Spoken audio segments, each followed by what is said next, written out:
O quanto nós duvidamos do mundo que vemos, né? O quanto a gente duvida que tá nesse mundo aqui, né? A gente questiona muitas coisas, mas o quanto a gente questiona a nossa existência aqui, né? Esse corpo, os sentidos desse corpo, o que esse corpo confirma, né? Quando a gente traz uma experiência assim, né? Tu já deve ter experienciado isso muitas vezes diante de alguma situação.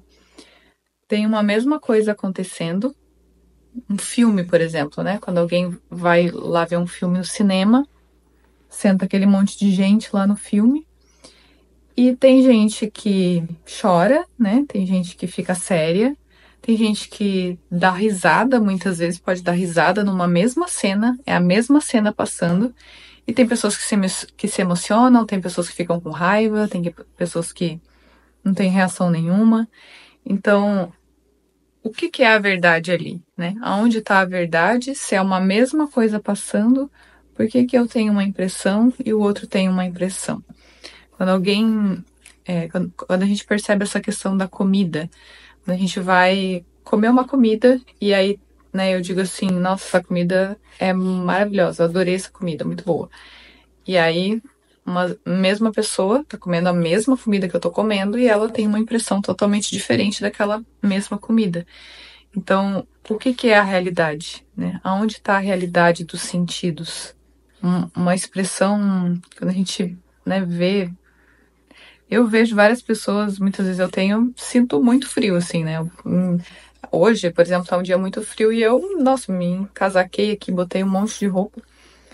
E eu fui hoje levar sol na escola, tinha um menininho, ele tava de camisetinha manga curta, tipo, manga curta não, manga comprida, mas assim, só a blusinha de nada e aquele frio, né, cortando ali.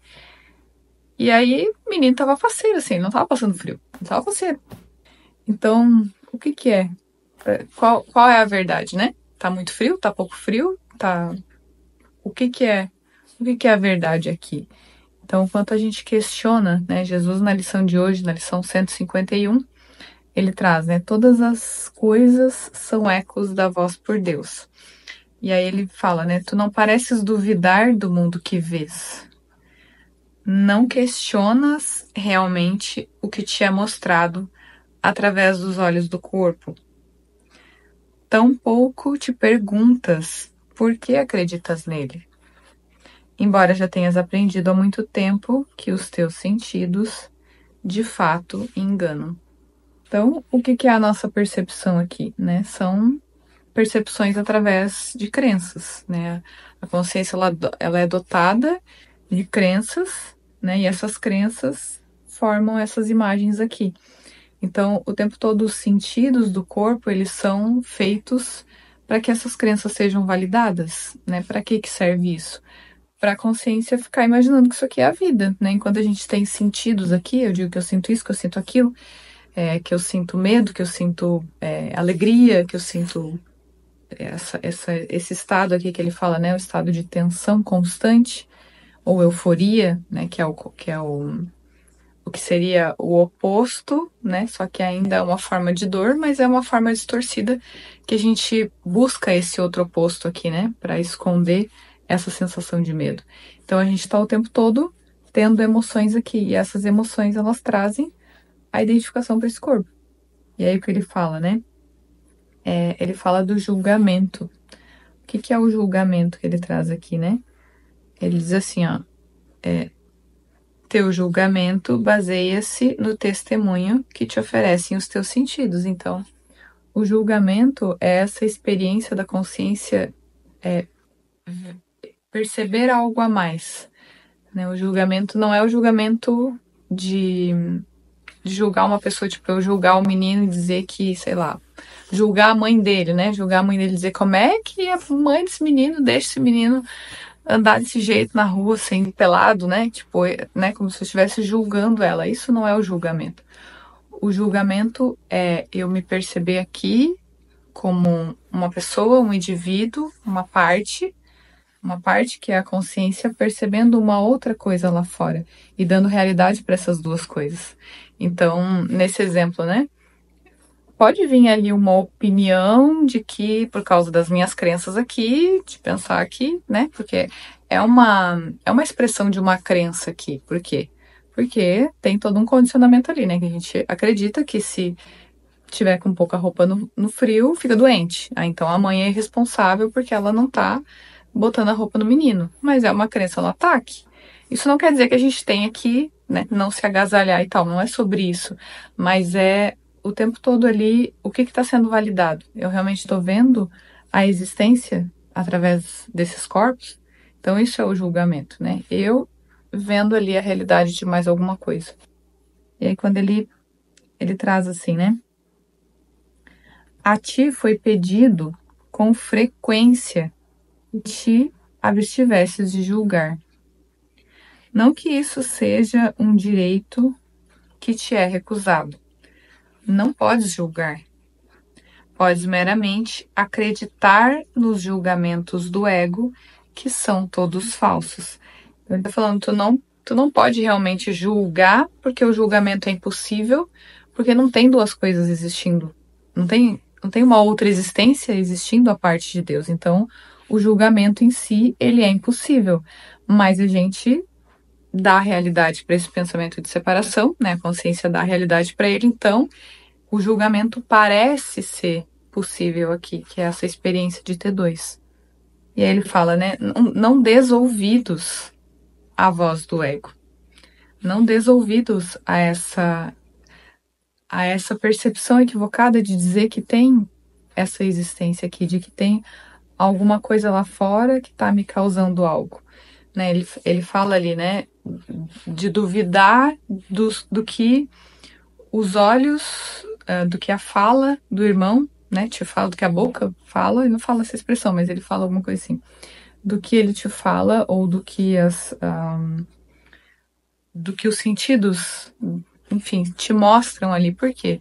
Porque quando a gente ouve uma outra pessoa falar, eu tô sempre percebendo a partir das minhas crenças. Eu tô colocando a minha identificação de existência quando eu tô escutando o outro, né? Então eu vou sempre julgar no sentido de olhar para cá primeiro, né? Olhar o que eu acredito que eu sou, e aí a projeção vai ser em cima daquela imagem ali. Então ele fala, duvida disso, né? E aí volta para ti, né? O que eu tô sentindo quando a gente não questiona as nossas interpretações, né, do que eu tô sentindo aqui. Então eu sinto um impacto aqui de uma coisa, por exemplo, desse exemplo que eu dei aí da mãe, né? Digamos que eu tenha me sentido, sei lá, com raiva ou irritada, ou seja lá o que for, né? Me senti incomodada ali com aquela situação. Eu tenho que olhar, não é sobre ela ali, não tem nada a ver com ela, tem a ver com alguma coisa que eu penso aqui, que eu tô mantendo no sistema de pensamento para manter o julgamento, para manter a ideia de T2. Então, eu olho para a certeza que eu tenho aqui.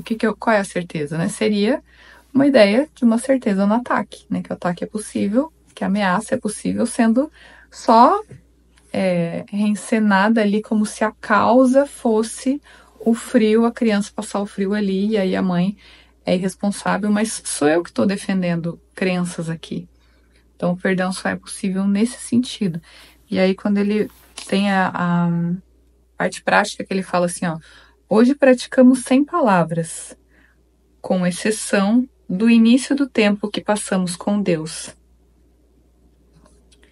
Introduzimos esses momentos apenas com uma única e lenta repetição do pensamento com o qual o dia começa. E então observamos os nossos pensamentos, apelando silenciosamente para aquele que neles vê os elementos da verdade. Deixa-o avaliar cada pensamento que te vem à mente. Retirar os elementos de sonho e devolvê-los outra vez como ideias limpas que não contradizem a vontade de Deus. Que é essa experiência que ele fala, né? Pra gente, ele tá falando da parte prática aqui, mas manter durante todo o dia isso, né? Todo dia eu trazer a mente, né? Ficar ali atento aos pensamentos durante todo o dia, para observar essa vozinha que fica ali dizendo isso, dizendo aquilo, né? E trazer isso, assim, ó, questionar, da onde vem isso? E isso precisa ser, o que ele traz, né? Isso precisa ser constante, porque a gente está o tempo todo ensinando e aprendendo para nós mesmos, né? A gente nunca está ensinando para o outro nessa situação ali, né? Não estou ensinando para o outro, estou ensinando para mim mesma qual é a identificação de existência da consciência. E aí eu estou ensinando a toda a consciência quando eu escolho pelo perdão e não pela projeção. E aí tem uma parte no capítulo 15 que ele traz o instante santo, né, dos dois usos do tempo. E ele fala assim: o professor de Deus não pode ficar satisfeito com o seu ensinamento até que esse ensinamento constitua todo o teu aprendizado. Ele não terá cumprido a sua função de ensino enquanto não fores um aprendiz tão consistente que aprendas só com ele. Quando isso tiver acontecido, não mais terás necessidade de um professor ou de tempo para aprenderes. Então ele fala, né, ó, eu preciso de constância, né? Enquanto eu não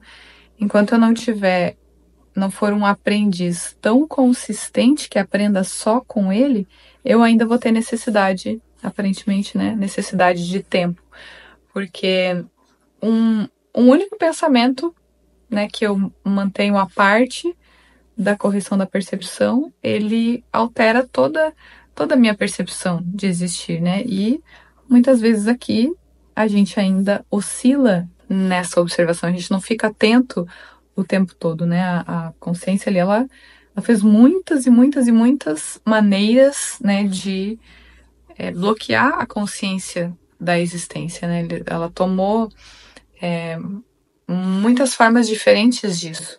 Então a consciência precisa, obviamente, colocar uma disponibilidade, né? Enquanto a gente não coloca cada vez mais essa disponibilidade e essa vontade só de se observar durante todo o dia, né? De voltar o foco aqui, ó, porque que eu tô sentindo e pensando, eu vou, né? Não vou ser esse aprendiz, né? É o que ele fala, né? O professor de Deus é não é ninguém que está me ensinando nada ou eu ensinando nada para ninguém. O professor de Deus é aquele que escolhe ensinar para si mesmo uma única existência. E aí a gente tem para isso aqui esse livro de exercícios para a gente se colocar nessa única meta, né? Estabelecer esse único propósito de ensinar apenas isso, né? Apenas uma única existência para essa consciência. Então, a gente se vê no próximo vídeo. Beijo, tchau!